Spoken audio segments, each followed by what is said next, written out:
Good afternoon, everybody. So today is the 30th of October 2024, and in the UK, we've just had the first budget by this dreadful new Labour government, and everyone has been dreading what is going to be in there.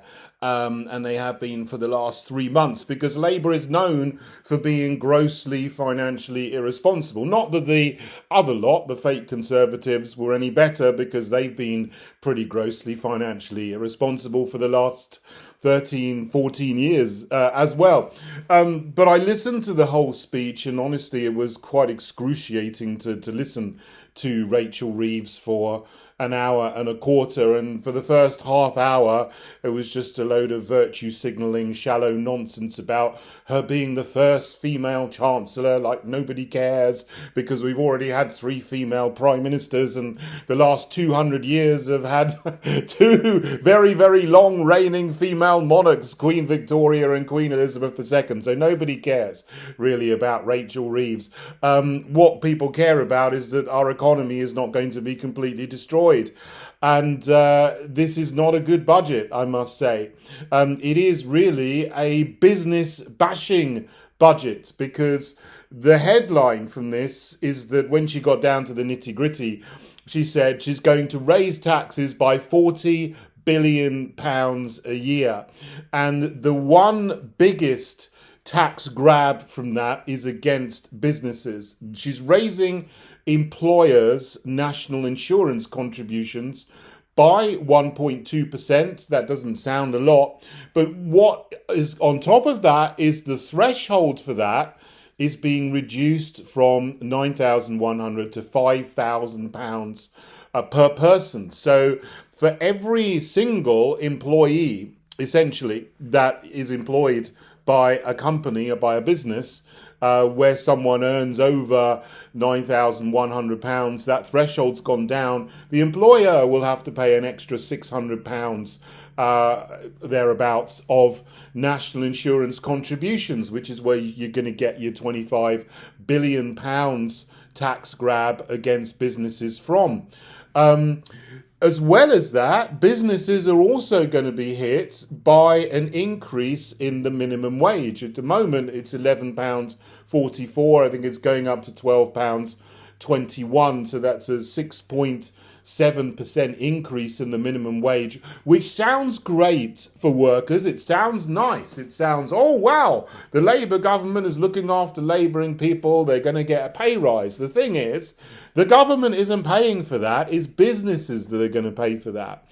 And, large global corporates can probably afford that. But small and medium-sized businesses, the backbone of our economy, the entities and enterprises that give their owners freedom, that give workers freedom, that give us all freedom, they're going to be hammered by this once again.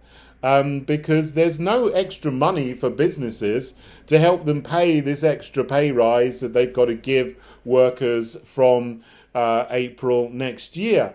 So what's going to happen is one of three things. Number one is they will lay off some staff. Because they simply, if profit margins are tight, and they are for small businesses, they will reduce their staff if they can from 12 to 11 or from 10 to 9, because there's an extra cost that they just may not be able to afford. So people are going to lose their jobs because of this. And it sounds nice, but some people are going to lose out because of this.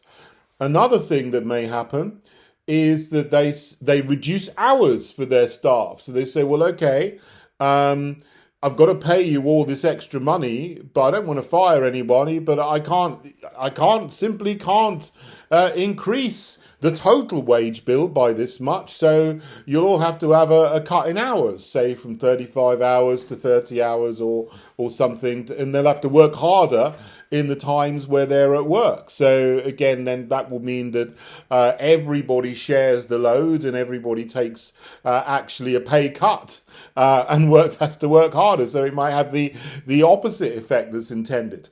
And the other thing that will happen, and maybe small and medium-sized businesses won't be able to do this so much, but this is how large global corporates will cope, is that they will just change from employing people to do menial tasks or basic tasks and replace people with AI, replace people with technology and machinery, or they may outsource jobs to India or Bangladesh, or if someone is just typing in on their computer all day, they don't need to be sitting in an office in central London. They can employ someone in Bangalore to do the same thing, or wherever. So these are three things that businesses will do in order to mitigate the extra costs that the government says that they're going to have to pay. Sounds good, but the unintended consequences of these things have real consequences to some people who will lose out. Not everyone's going to be a winner from this, and businesses are going to be hammered. It doesn't sound bad too much for workers. I mean, they're trumpeting this as a budget for workers. But of course, the big thing that continues, that has been going on for 2 years or 3 years already, is what's called fiscal drag, which is the thresholds for income tax and national insurance payments from employees have stayed frozen. It's frozen at 12,580 a year. You don't pay national insurance income tax up to that point, but above that you do. But normally that threshold goes up every year because inflation goes up every year. The cost of living goes up every year.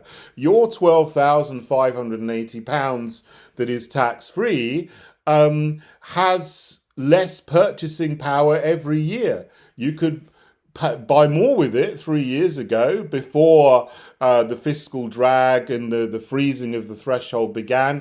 They say they're going to carry on freezing this threshold until 2028, 2029, so another 3 years. In another 3 years' time, that amount of money will be able to purchase less than what it can today, because prices keep going up. So without an increase in that threshold, as tax payment thresholds, you are all worse off. But it's a sleight of hand, and unless you understand that, you think, oh well, it's not so bad. They haven't changed anything. I'm not paying more tax, but you are, because inflation is going up, and they haven't given you the extra increase in threshold, which is in line with inflation. Not that they're giving you anything anyway. I mean, that's the way they think of it. A tax cut or an increase in threshold, they think they're giving you money. Well, actually, no. The reality is they're taking less of your own money, because it's your money and the government is taking it. And we are governed by consent, and most people consent to paying tax because we think that it's going to run public services and is going to give us things that we want, like healthcare and education and roads and police and defence and so on. Not that some of those things are run very, very well. The NHS is a disaster. It's dreadfully mismanaged.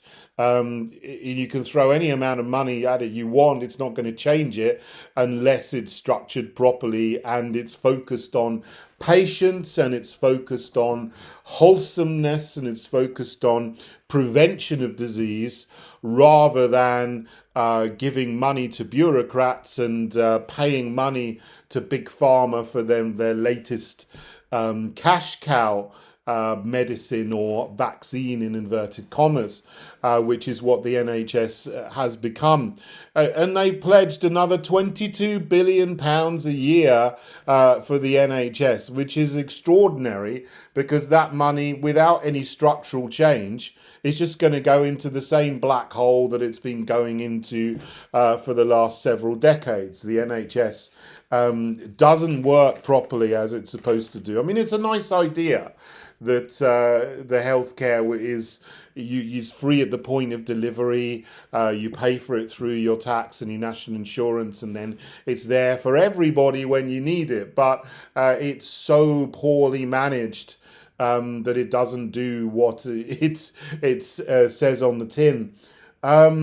They're wasting masses of money again, this was reaffirmed that they're going to give £3 billion a year to Ukraine, to the Zelensky regime in lethal aid, to fight against Russia, which is completely the wrong foreign policy to have. We need to de-escalate the situation in Ukraine and try to re-establish normal trading relations with Russia, if anything, to re-establish a friendly nation status when this is all over. And it will be soon, because there simply is not the will from the collective West as a whole anymore to sustain this and continue this dreadful conflict in Ukraine. So there's another thing.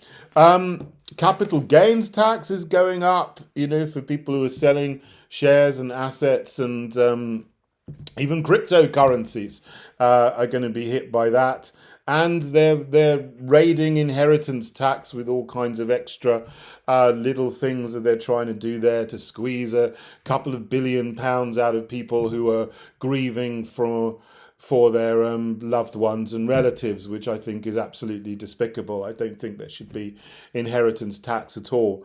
Look, if you're concerned about this, I know a lot of people ask about, well, what can we do? What can we do to keep our money safe?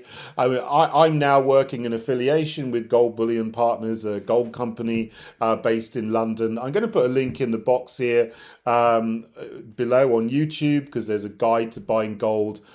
Some gold coins, Gold Britannias, gold sovereigns, are capital gains tax free and they're VAT free. I'm not giving out financial advice, but that's just the reality of the tax situation, that Britannia's British minted gold coins are free of those two taxes. So you're not going to pay those taxes if you're selling. You're realizing capital gains like you would have to if you are realizing capital gains on property or shares or cryptocurrencies. Now, if you want to declare them cryptocurrencies, they're supposedly, well, we were all told at the beginning they're secret, but actually every record of a cryptocurrency is there on the blockchain for everybody to see. So I'll put a link to a guide to buying gold down there. It's very interesting to read, and have a look if you like, and get in touch with the guys at Gold Bullion Partners, and they're good at advising people about gold if you're interested in that. But back to the budget again. It's just depressing, to be honest, and it is just going along with the continuing program of managed decline, slow demolition of the economy, of our manufacturing base, of our financial situation, of the value of the pound, which is going down every year and is going to continue to go down every year. And it was one of the things I look out for is what is the public sector borrowing requirement. And that was given for this year, this financial year, and years into the future. And apparently it's over £120 billion again this year. So our financial black hole, which they say is 22 billion, is not.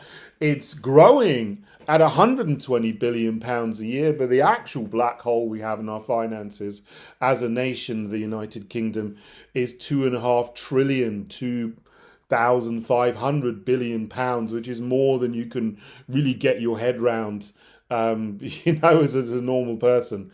It's impossible to pay off in it's a small number of years. But what we should at least try to do is balance the budget so we don't have a budget deficit, so we're not borrowing more money and adding to that national debt, because every time we add to it, the value of the pound goes down more again and again, and it does that every single year. But the public sector borrowing requirement is there, 125 billion this year, 105 billion next year. And even 5 years into the future, she said it's going to be still 72 billion pounds. And these figures are projections 5 years out, they never come true because all kinds of things can happen in the next 5 years, and they never go down as much as they say they're going to. So borrowing is always more than what the government tells you is going to be, and growth is always less than what the government tells you is going to be, and inflation is always more than what the government tells you is going to be. And it will continue like this with the uniparty of Labour and fake Conservative, because they're both bringing us into or continuing the programme of managed decline, where we all get slowly poorer and more miserable. And that was borne out today by this dreadful dirge of 1 hour and a quarter of listening to Rachel Reeves and her first female chancellor's budget. But it wasn't any good. So please do come and join me in the Heritage Party as well, because we are fiscally responsible, we are financially responsible, and we would just say we'd cut all of this rubbish spending that we don't need to do. We do not need to spend money on war in Ukraine, migrant hotels, foreign aid, diversity officers, HS2, and all this net zero nonsense. They're talking about billions of pounds to invest, as they say, in hydrogen energy, but the finances of hydrogen are just disastrous. Yeah, in theory, it's a nice idea, but hydrogen is mostly made from methane anyway. So you're not reducing your carbon dioxide.